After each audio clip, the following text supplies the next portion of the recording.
Bonjour à toutes et à tous les amis, j'espère que vous allez tous bien. On se retrouve aujourd'hui avec une nouvelle vidéo d'actu. Donc la vidéo va être assez courte parce qu'il n'y a pas grand chose. Donc on va parler de Khamzat Chimaev, Strickland, Arman Tsarukyan, Mokaev et de 2-3 petites actions. Avant de commencer les amis, je tiens à remercier Youssef qui m'a fait un don hier de 10 euros. Ces derniers jours, vous me faites beaucoup de dons les gars, merci beaucoup. C'est très appréciable, franchement. Vous n'êtes pas obligés, hein, vous le faites parce que vous m'appréciez. Et même si c'est pas grand chose, bah, c'est le geste qui compte. Enfin je dis c'est pas grand chose, 10 euros c'est un billet les gars, d'accord 10 euros, c'est pas rien. Donc merci beaucoup, Youssef, merci à tous. Et merci aussi, vous êtes des malades mentaux. Les gars, vous m'envoyez... Écoutez, j'ai une chaîne où je rapporte l'information. C'est moi, je dois vous rapporter l'information, vous me suivez pour ça.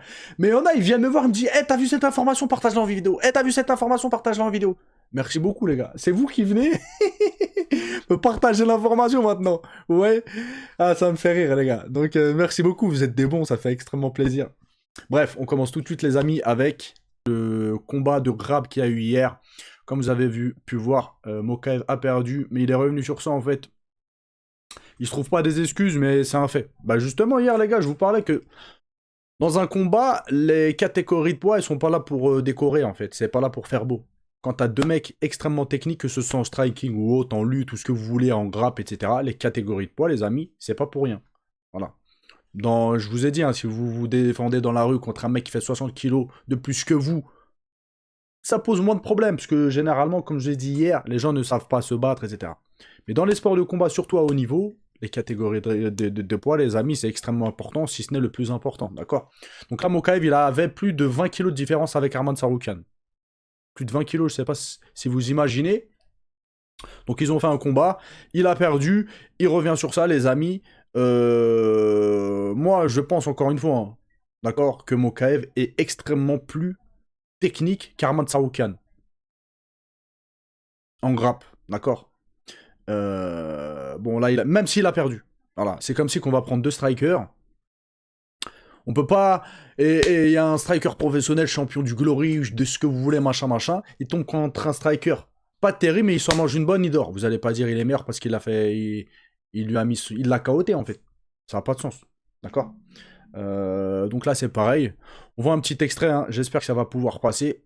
Parce que les vidéos, en fait, les vidéos de combat, pour les reposter, c'est extrêmement compliqué. Tu te fais striker. Donc c'est pour ça, j'évite d'en mettre. Donc là, je vais tester. Ouais, techniquement, hein, c'est très très propre. Bon. Mais il doit y avoir en fait une grosse différence déjà de gabarit et de puissance. Après, certains qui vont chercher la petite bête pourront peut-être dire « Ouais, mais justement, ce sport a été fait pour pouvoir lutter contre des adversaires plus forts, plus grands, etc. » Oui, mais contre des mecs qui n'ont pas de technique. Oui. Mais quand c'est encore une fois deux mecs qui ont énormément de technique. Bah les gars, voilà. Donc on a Arman Tsarukyan, les amis, qui a eu la ceinture. Et il a dit quoi? Il veut conquérir toutes les ceintures possibles. Il a dit quoi? Ce n'est qu'une quête secondaire. Je me concentre sur la ceinture BMF et la ceinture incontestée. Et donc là, il veut affronter Charles Oliveira. Ça pourrait être pas mal. Un combat de grappe entre lui et Charles Oliveira. Entre lui et Islam Makhachev aussi. Franchement, l'organisation, elle est pas mal. Donc je sais pas ce que vous en pensez, je sais pas si Charles Oliveira va accepter, très probablement, les amis, Charles Oliveira, hein, c'est son délire. Le grappe, etc. Voilà. Donc très probablement, il va accepter, les amis. En plus, ça paye bien, à ce que j'ai cru comprendre. Voilà. Pourquoi il dirait non? Pourquoi il dirait non? Si il va, c'est les vacances, en fait. Vous captez? Là, c'est pas... Eux, ils ont c'est des vrais combattants, c'est des gladiateurs, vous voyez? Des temps modernes. Ils ont l'habitude de se remplir, de... Là, ils y vont comme ça. J'ai vu dans le bus, ça rigole, ça se filme, ça mange, tranquille. Les vacances, colonie de vacances. Et à la fin, tac, ils font un petit combat vite fait, ils rentrent chez eux, ils prennent leur chèque, ils rentrent chez eux. Donc pourquoi ils diraient non, je sais pas. Donc on a Mokaev, qui a laissé un message. Il a dit aucune excuse. Si j'ai une autre occasion comme celle-ci dans ma vie, je la saisirai encore et encore. J'ai affronté l'un des meilleurs poids légers avec seulement 2 jours de préavis, de préparation et 20 kilos d'écart. Gagner ou apprendre, c'est le message à tous les jeunes. On se voit au sommet. Invaincu, un Mokaev, les amis, en MMA, etc. C'est un jeune crack. C'était l'une des plus gros talents de l'UFC. Voilà, ils l'ont viré, voilà, machin. Voilà. Enfin bref. On continue les amis avec The Reader. Ah, lui, laisse tomber. Quand j'ai vu ça. Eh les gars, Quand tu te fais rouler dans une catégorie, normalement, tu vas dans la catégorie du dessus. Du dessous. On l'a vu avec... mince, comment il s'appelle? Buckley. Buckley, il se faisait rouler dessus en 84 kilos. Il s'est dit, bon, je vais perdre du poids, ce sera plus facile, des plus petits gabarits et tout. Je vais chez les 77 kilos. De Raider, lui, c'est l'inverse. Il a dit quoi? Je me fais rouler dessus, mais je monte. Eh, vas-y, il a pas compris comment ça marche. Il y a personne pour le retenir. Il est content, en plus, il vient avec des pizzas et tout. Bah, mange tes pizzas, hein. Va te faire éteindre chez les 93. Hein. On continue avec Khalil Rountree.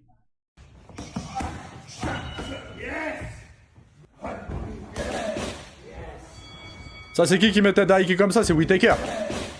Beaucoup, ils mettaient des haïkés comme ça. En fait, Khalil Rountree, c'est un très bon combattant, dur, etc. Mais il est aussi traite. Vous captez? Il utilise des techniques qui sont pas... Je le trouve traite dans sa façon de combattre. Mais c'est pas péjoratif hein, dans ce que je dis. Hein.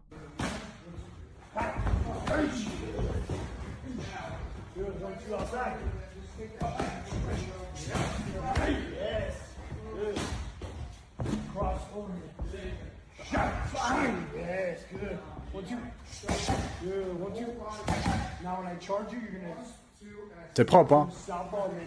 Je kiffe. J'aime bien son striking.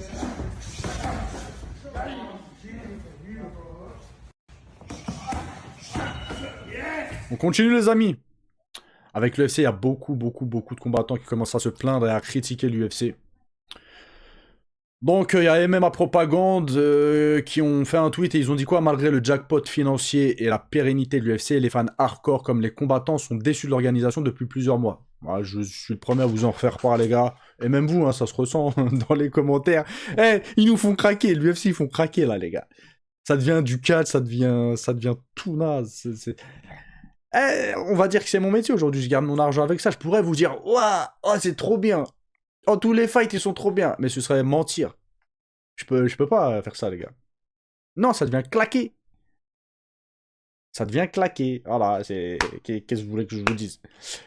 Donc Dana White est moins présent et tu le ressens. Francis Ngannou critique encore, toujours, et a raison l'écosystème de l'UFC. Michael Venom Page mentionne le manque de respect en comparant le salaire de Conor Bent à celui des meilleurs combattants de l'UFC. Je vous avais mis l'interview justement où il en parlait, mais je voulais pas partager à cause d'une musique de droit d'auteur, il me semble. Donc voilà, écoutez un interview où on entend parler, où on n'entend pas parler, excusez-moi, c'est claqué. Donc je me suis dit, vas-y, je vous le partage même pas. Il y a Justin Gage qui critique le fait de ne même pas avoir généré 1 million de dollars malgré ses 14 bonus avant l'UFC 324. Ronda Rousey et Demetrius Johnson détruisent l'UFC en disant qu'ils n'en ont plus rien à faire des fans hardcore. Et on a Wood qui affirme que le MMA n'est plus du MMA. Et la carte de l'UFC de la Maison Blanche qui déçoit beaucoup de monde. Ouais, c'est... Parce qu'en fait, ils font plus d'efforts, les gars, ils s'en foutent. Ils ont le monopole, en fait, du MMA. Plus grosse organisation mondiale. Les autres organisations, comme le PFL, etc., ils font un petit peu n'importe quoi. En fait, ils n'ont pas de réels rivaux, en fait. Donc, ils sont en mode pépère. Moins ils en font, ils font ce qu'ils veulent, voilà. Il n'y a pas de rivaux, vraiment, qui peuvent leur faire concurrence. S'ils avaient une organisation qui leur font vraiment concurrence, là, peut-être, ils diraient, faut qu'on se bouge. Faut qu'on écoute plus les gens. Ce qu'ils veulent voir, ce qu'ils machin, nanan, faudrait qu'on fasse... Là, ils s'en foutent, là. T'es pas content? Bah, casse-toi, dégage. Va regarder le PFL, les champions éteints. Enfin, les champions éteints. Non, je peux pas dire ça, mais vous avez capté, quoi. Je reviens sur cette parole-là, parce que c'est faux. Il y a des très bons combattants au PFL, les amis. Mais bon, l'UFC, ça reste un cran au-dessus, quand même. Arman Tsarukyan, il a disparu du classement pound for pound. Ils l'ont tège. Ils l'ont dit, tu dégages. Il est même plus dans le classement. Donc le numéro 1, c'est Islam Makhachev, le 2, Top Royal, 3, Khamzat Chimaev, le 4, Volka, 5, Alex Pereira, etc., etc. Bah, ils l'ont viré du classement. T'es plus dans le classement, tu dégages. Donc Dana White a clairement été clair lors de la conférence de presse de l'UFC 326. Il n'est pas ravi. Mais vous voyez, j'ai du mal. J'ai du mal avec toute cette hypocrisie. Ils sont à gerber, excusez-moi du terme, ils sont à vomir, les gars. Dana White, il a à vomir, c'est hypocrite. Quand c'était Conor McGregor, la veille de l'événement, Il a voulu faire une descente, voilà, faire son cinéma. Il y avait les caméras, ils se sont frottés les mains à l'UFC. Ils ont bien filmé. En 4K. Ouais, filmé, tac, tac, tac, tac. Conor McGregor, il avait pris un diable. J'étais dans le bus. La vitre s'est brisée. Il y a eu des combattants qui ont été blessés, etc., qui n'ont pas pu combattre, qui étaient sur la carte. Hein, ça filmait en 4K. Ouais, ça repassait les images. Ça... Ah là, vous avez profité. Hein. Là, il n'y a pas eu de problème. Mais quand il s'agit d'Arman Saroukan, là, le moins petit truc, ah bah non, on le vire, machin. Deux poids, deux mesures. Deux vitesses à variable, des je sais pas quoi. Vous avez capté. Donc attendez. Entre l'incident des fans de l'UFC 300 et les récentes bagarres, l'UFC envoie un message fort. Le talent ne suffit pas si vous êtes mauvais, en gros. Le chemin vers le titre vient de devenir beaucoup plus long pour Arman Saroukan. Aucun respect pour la discipline, aucune place sur la liste. Est-ce la fin de ses espoirs pour le titre ou juste c'est marqué une panne temporaire, mais ça veut rien dire une panne temporaire, la traduction elle est mauvaise. Ou juste, je sais pas, moi, traduisez ça comme vous voulez, j'ai pas d'idée, une pause temporaire, je sais pas. Donc attendez, on voit hein, qu'il y a des gens qui sont pas du tout d'accord, je vais vous mettre ça. Hop, tac. Retirer la seule personne capable de rivaliser avec Ilia Topuria. Dana est littéralement en train de ruiner l'UFC. On voit que les gens quand même ne sont pas d'accord, les amis. Parce que, après que t'aimes ou pas Topuria, je vous demande pas de l'aimer ou de pas l'aimer. Hein. Je vous demande, en fait, que c'est une confrontation que moi j'aimerais voir déjà en tant que, que je suis le MMA et j'ai envie de voir Ilia Topuria contre Arman Tsarukyan. C'est une... Là, c'est plus du je suis pour lui, je veux que lui perde et tout. C'est une confrontation que j'ai envie de voir, les gars. Ça a du sens quand même. Purée, c'est une dinguerie en fait.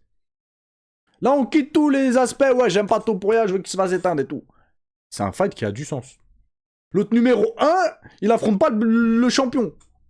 Les gars, qu'est-ce que vous me cassez la tête à ramener le numéro 5 affronter le champion. Il a 40 ans bientôt. Ça, ce genre de confrontation, oui, ça me hype moins. Les gars, faut arrêter à un moment donné. Et les gens, c'est pareil, les gars. Là, c'est un truc américain, c'est des ricains qui parlent. Hein.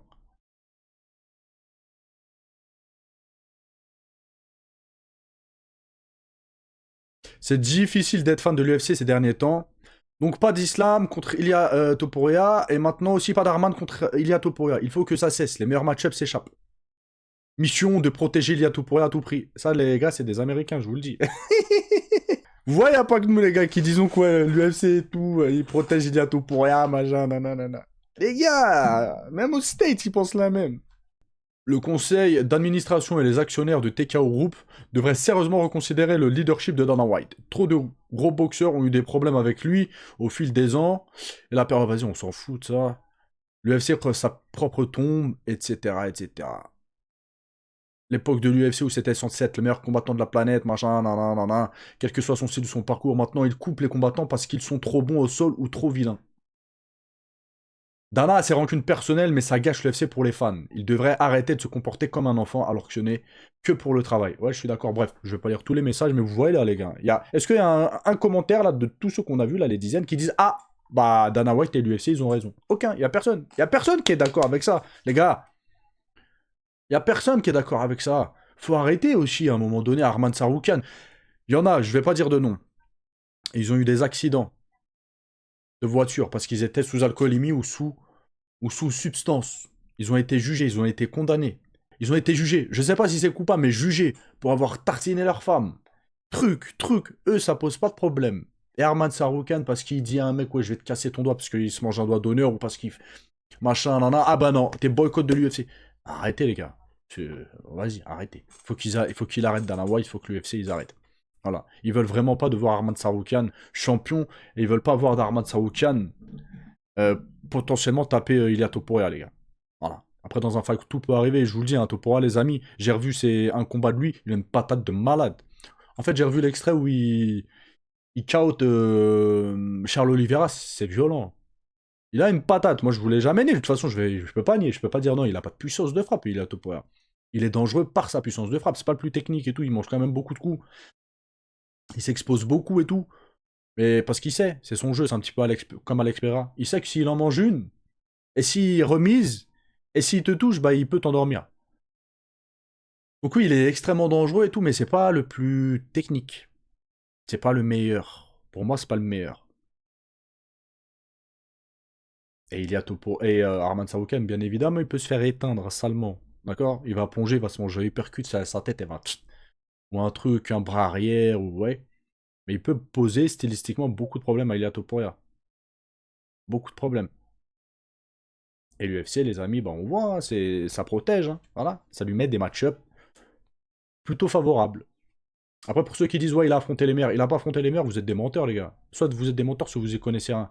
Pour vous, Justin Gage, Charles Oliveira, bon, Charles Oliveira, Max Holloway, c'est les meilleurs. Mais non, les meilleurs de la catégorie, ça a été Islam Makhachev et Arman Saroukan.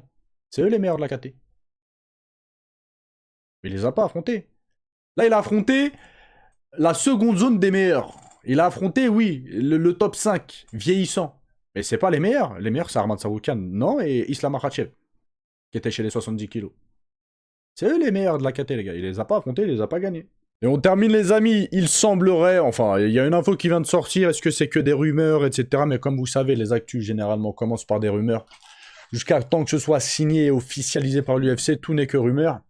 Donc il semblerait que Khamzat Chimaev va affronter Strickland à l'UFC le 9 mai 2026 à l'UFC 328. J'aimerais bien que ce soit vrai, que ce soit une info correcte, etc. Donc les amis, sur cette confrontation-là, en fait, j'ai envie de penser que Khamzat Chimaev va lui rouler dessus. Mais par rapport au sortir que Khamzat Chimaev avait tenu par rapport à Strickland, quand il avait dit ouais, Strickland c'est un match plus difficile que Dricus du Plessis qui à l'époque était champion.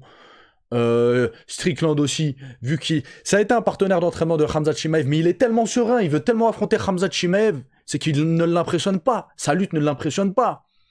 Donc tous ces trucs, je me dis peut-être que cette confrontation pourrait être plus dure pour Khamzat Chimaev qu'on peut le penser, qu'on peut le croire. Voilà. Même si j'ai envie de me dire, sachant ce qu'il a fait à Dricus du Plessis, il va lui rouler dessus. Mais on a des petites indications qui peuvent nous faire penser le contraire. Donc les amis, je suis extrêmement hypé par ce fight-là. De toute façon, vous le savez, hein, je préfère voir Khamzat Chimaev Strickland que Khamzat Chimaev Nassourdine Imavov. Il y en a, vous allez être déçus. Mais comme je l'ai dit moi avant-hier, etc., je suis d'accord avec le manager de Nassourdine Imavov. Je lui donne raison. Hein, il y en a beaucoup qui lui donnent tort. Moi, je lui donne raison. Tout le monde a tout à y gagner en évitant ce fight-là. Et les premiers, c'est Nassourdine et son manager. Eh oui, parce que Khamzat Chimaev, c'est un vrai bourbier, stylistiquement parlant pour Nassourdine Imavov. Donc oui, c'est mieux, vas-y, tu fais un combat contre Strickland. Si tu gagnes, tu vas chez les 93 kilos. Ça laisse par la suite la voie à Nassourdine Imavov de combattre pour le titre et de combattre des mecs stylistiquement plus prenables que Khamzat Chimaev. Donc il a tout à y gagner, même au niveau de l'argent, au niveau de la ceinture, au niveau... Eh ouais. Donc voilà les amis, je sais pas ce que vous en pensez, si vous êtes hypé ou pas de voir Strickland contre Khamzat Chimaev. Je vous laisse à la prochaine vidéo. Ciao, ciao.